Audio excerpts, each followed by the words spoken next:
అందరికీ republic day శుభాకాంక్షలు. ముఖ్యంగా వాకర్స్ టౌన్ మన walkers Hyderabad walkers association president doctor Sudhakar Yadav గారికి, ఆయన బృందానికి, అదే నేను అది బృందం, ఎందుకంటే ఒకరి వల్ల ఏది సాధ్యం కాదు. మన స్వతంత్రం కూడా అలాగే వచ్చింది. గాంధీజీ ఉన్నారని కానీ గాంధీజీతో పాటు ఎంతో మంది కృషి చేస్తేనే వచ్చింది. అలాగే ఈ రోజు మనం జరుపుకునే ఈ గణతంత్ర దివోత్సవం, అదే రిపబ్లిక్ డే ఏదైతే అంటున్నామో, మనకి ఆగస్ట్ 15 నాడు స్వాతంత్రం వచ్చింది కానీ పూర్తిగా మనకి స్వాతంత్రం రాలేదు.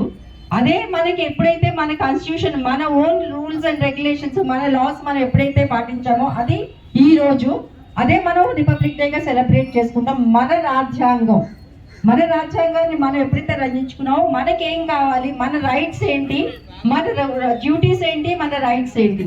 చాలా మంది మాట్లాడేది ఏంటంటే మన రైట్స్ గురించి మాట్లాడతాం కానీ మన డ్యూటీస్ గురించి మాట్లాడడం.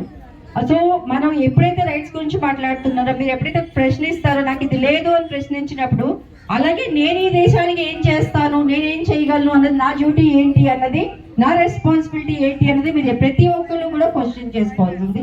నేను ఇప్పుడు ఒక్క చిన్న విషయం, ఇప్పుడు ఏం అంటే ఇప్పుడు నవ్విడేస్ ఏమైందంటే ప్రశ్నించాలి అన్నప్పుడు మన ఎదురుగుండా వాళ్ళని మామూలుగా ప్రశ్నించకుండా, అవసరమైన చోట ప్రశ్నించకుండా తీసుకెళ్లి సోషల్ మీడియాలో పెట్టి ఎంత ఎక్కువైపోయిందంటే ప్రతిదాన్ని సోషల్ మీడియాలో పెట్టి దాన్ని ఎంత వైరల్ చేస్తుందంటే, అది చిన్నదైనా పెద్దదైనా అనవసరమైన విషయాలు.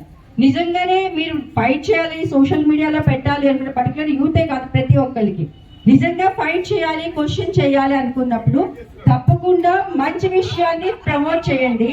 అలా అని చెప్పి ప్రతి అనవసర విషయాన్ని, చిన్న చిన్న విషయాలు, వాళ్ళ పర్సనల్ లైఫ్ లో విషయాలు, ఇవన్నీ కూడా వాళ్ళని పెట్టి, సో ఉన్న వాతావరణాన్ని నిజంగానే మిగతా అన్ని కంట్రీస్ కన్నా మన India is one of the best country. అయితే మనం ఉండడానికి ప్రతి ఒక్కరు, ప్రతి ఏ కంట్రీ వాళ్ళైనా వచ్చి మన దేశంలో ఉండడానికి చాలా మంచి వాతావరణం ఉంది. కానీ ఈ మధ్య కాలంలో జరుగుతున్న కొన్ని ఇన్సిడెంట్స్ వల్ల ప్రతి ఒక్కరు బాబోయ్ ఇండియా అంటే ఇలా ఉంటుందా అని భయపడుతున్నారు. సో సోషల్ మీడియాని కనుక వాడుకోండి, ఏదైనా సరే ఇట్స్ లైక్ కత్తి లాంటి, దాన్ని మీరు కరెక్ట్ గా వాడుకుంటే కూరగాయలు కట్ చేయొచ్చు, తలకాయలు కట్ చేయొచ్చు.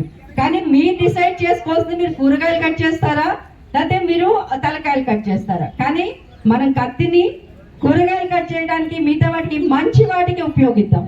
సో నేను ఒక 3 A's చెప్తాను. ఎప్పుడైనా నేను ఏది మాట్లాడినా కూడా ఒక దీంతో మాట్లాడతాను షార్ట్ ఫామ్ తో. 3 A's. ఒకటి, believe in your abilities. First of all abilities, మీకున్న నైపుణ్యాలను, మీకున్న ఎబిలిటీస్ ని గుర్తించండి, అది చాలా ఇంపార్టెంట్. రెండోది యాటిట్యూడ్.